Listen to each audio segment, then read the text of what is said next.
नमस्कार। आज के इस सेशन में आप सभी का स्वागत है। अगर आप एसएससी, यूपीएससी या स्टेट पीएससीज जैसे किसी भी कॉम्पिटिटिव एग्जाम की तैयारी कर रहे हैं, तो आज का ये टॉपिक आपके लिए सबसे इंपॉर्टेंट टॉपिक्स में से एक है।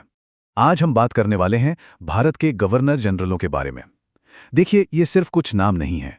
ये वो लोग हैं जिन्होंने ईस्ट इंडिया कंपनी को एक मामूली ट्रेडिंग कंपनी से एक बहुत बड़े साम्राज्य में बदल दिया।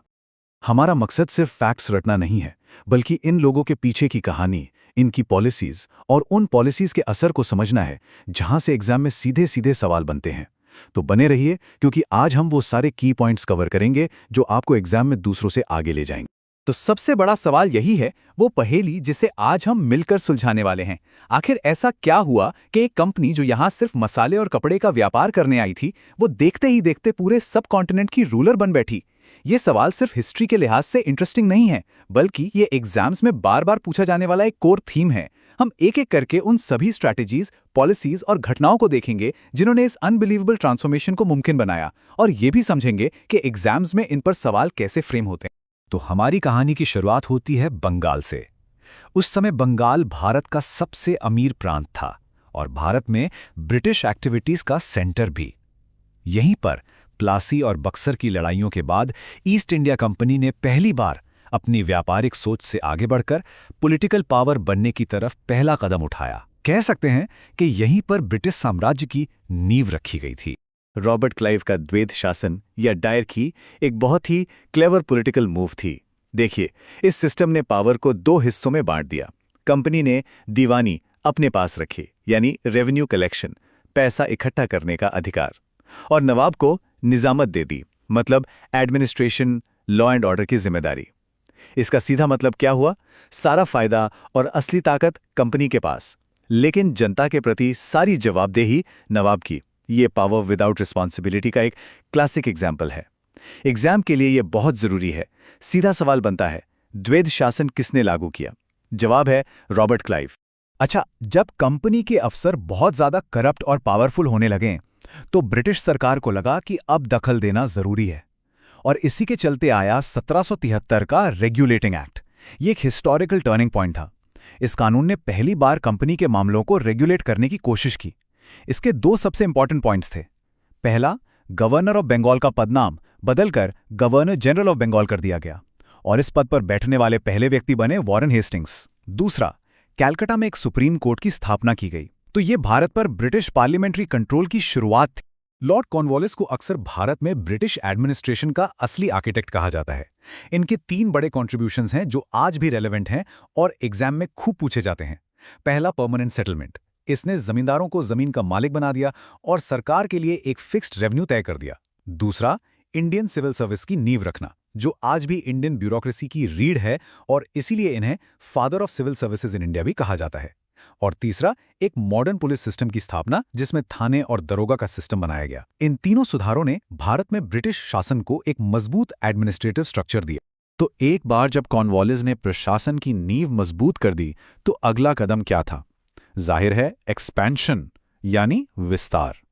अंग्रेजों ने अब तेजी से विस्तार और सुधारों का एक नया दौर शुरू किया। इस सेक्शन में हम देखेंगे कि कैसे अंग्रेजों ने डिप्लोमेसी, फोर्स और स्ट्रेटेजिक अलायंसेस के जरिए अपने इलाके का विस्तार किया। लॉर्ड वेलेस्ली की सहायक संधि या सब्सिडरी अलायंस साम्राज्य बढ़ाने का सबसे पावरफुल टूल थी। ये एक मीठे जहर की तरह थी। देखिए, होता यह था कि भारतीय राजाओं को अपनी सेना भंग करनी पड़ती थी और अपनी सुरक्षा के लिए ब्रिटिश सेना को अपनाना पड़ता था, और बदले में उन्हें उस सेना के मेंटेनेंस के लिए पैसा भी देना पड़ता था और अपनी फॉरेन पॉलिसी पर कंट्रोल भी छोड़ना पड़ता था। ये बिना लड़े किसी भी राज्य की आज़ादी छीनने का एक बहुत ही स्मार्ट तरीका था, जिससे राज्य धीरे धीरे कंपनी पर पूरी तरह निर्भर हो जाते थे। ये टाइमलाइन दिखाती है कि कैसे एक के बाद एक भारतीय राज्य इस जाल में फंसते चले गए। इसकी शुरुआत 1798 में हैदराबाद से हुई। अब स्क्रीन पर इस नक्शे को जरा ध्यान से देखिए। आप देख सकते हैं कि कैसे ब्रिटिश प्रभाव का रंग धीरे धीरे पूरे सबकॉन्टिनेंट में फैल गया और भारत का एक बड़ा हिस्सा उनके कंट्रोल में आ गया। ये विजुअल सब्सिडरी अलायंस के असर को साफ साफ दिखाता है। 1833 का चार्टर एक्ट एक और बड़ा माइलस्टोन था।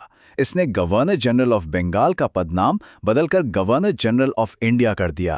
अब ये सिर्फ एक नाम का बदलाव नहीं था, ये एक बहुत बड़े पावर शिफ्ट को दिखाता था। अब अधिकार सिर्फ बंगाल तक सीमित नहीं था, बल्कि पूरे ब्रिटिश भारत पर था। और इस पद को संभालने वाले पहले व्यक्ति थे लॉर्ड विलियम बेंटिंग। ये अंतर एग्जाम्स में एक कॉमन क्वेश्चन है, तो इस पर खास ध्यान दीजिएगा।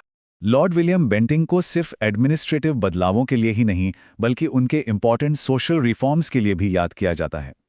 राजा राम मोहन रॉय जैसे भारतीय सुधारकों के साथ मिलकर उन्होंने 1829 में सती प्रथा को खत्म किया। ये एक बहुत बड़ा और साहसिक कदम था।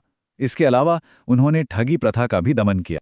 अब हम अपनी कहानी के एक बहुत ही क्रूशल मोड़ पर पहुंच गए हैं। एक तरफ ब्रिटिश साम्राज्य अपनी ऊंचाइयों पर पहुंच रहा था, तो वहीं दूसरी तरफ उसी की नीतियों ने एक ऐसे विद्रोह के बीज बो दिए थे जो भारत में ब्रिटिश शासन की नींव हिलाकर रख देने वाला था। लॉर्ड डलहौजी के व्यपगत का सिद्धांत या डॉक्ट्रिन ऑफ लैप्स, जिसे हम हड़प नीति भी कहते हैं, ब्रिटिश शासन की सबसे कंट्रोवर्शियल पॉलिसीज में से एक थी।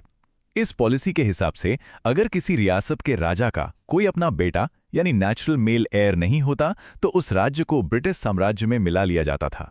इसे कई भारतीय शासकों ने धोखे और अन्याय की तरह देखा, क्योंकि ये गोद लेने की भारतीय परंपरा का सीधा सीधा उल्लंघन था। इसने अंग्रेजों के खिलाफ गुस्से को और भड़का दिया। ये टाइमलाइन दिखाती है कि कैसे डॉक्ट्रिन ऑफ लैप्स का इस्तेमाल करके सतारा, झांसी और नागपुर जैसे इंपॉर्टेंट राज्यों पर कब्जा कर लिया गया। लेकिन शायद आखिरी कील 1856 में अवध का विलय था, जिसे मिस गवर्नेंस यानी कुशासन के बहाने हड़प लिया गया था, और यही 1857 के विद्रोह के सबसे बड़े कारणों में से एक बना। ये एक मज़ेदार बात है कि जहां डलहौजी को उसकी हड़प नीति के लिए जाना जाता है, वही उसी ने मॉडर्न इंडिया की नींव भी रखी। पहली railway, postal service, public works department यानी पीडब्ल्यूडी और टेलीग्राफ लाइन, ये सब उसी के समय में शुरू हुए थे। हालांकि ये सुधार ब्रिटिश हितों को ध्यान में रखकर किए गए थे, लेकिन भारत के डेवलपमेंट पर भी इनका बहुत गहरा असर पड़ा। डलहौजी के शासनकाल में जो गुस्सा इकट्ठा हो रहा था, वो 1857 में लॉर्ड कैनिंग के समय में एक ज्वालामुखी की तरह फट पड़ा। 1857 का विद्रोह भारतीय इतिहास में एक वाटरशेड मोमेंट था। इसने ब्रिटिश साम्राज्य को उसकी जड़ों तक हिला दिया और भारत पर शासन करने के तरीके में एक फंडामेंटल चेंज ला दिया। 1857 के विद्रोह का नतीजा बहुत बड़ा था। गवर्नमेंट ऑफ इंडिया एक्ट 1858 ने ईस्ट इंडिया कंपनी के शासन को खत्म कर दिया और पावर सीधे ब्रिटिश क्राउन यानी महारानी के हाथों में चली गई। गवर्नर जनरल का पद अब वाइसरॉय बन गया और लॉर्ड कैनिंग आखिरी गवर्नर जनरल और पहले वाइसरॉय बने। ये एक युग का अंत और एक नए युग की शुरुआत थी। ये फैक्ट एग्जाम के लिए एक्सट्रीमली इंपॉर्टेंट है। चलिए, अब तक हमने पूरी कहानी समझ ली है। अब फोकस करते हैं उन की फैक्ट्स पर, जो हमारी परीक्षाओं के लिए सबसे ज़रूरी हैं। ये सेक्शन आपको मेन इन्फॉर्मेशन को कंसोलिडेट करने में और एग्जाम में आने वाले क्वेश्चंस के लिए तैयार होने में मदद करेगा। ये टेबल आपकी फाइनल रिवीजन शीट है। ये हर गवर्नर जनरल से जुड़ी सबसे इंपॉर्टेंट पॉलिसी या इवेंट को समराइज करती है। ये मैच द फॉलोइंग जैसे सवालों के लिए तो परफेक्ट है ही, साथ ही एमसीक्यूज के लिए की फैक्ट्स याद रखने में भी आपकी बहुत मदद करेगी। आप चाहें तो इसका एक स्क्रीनशॉट ले लीजिए और अपने रिवीजन के लिए इस्तेमाल कीजिए। चलिए अब एक सैंपल क्वेश्चन सॉल्व करते हैं। सवाल है, व्यपगत का सिद्धांत की नीति किस गवर्नर जनरल द्वारा शुरू की गई थी? आइए एलिमिनेशन मेथड का इस्तेमाल करते हैं।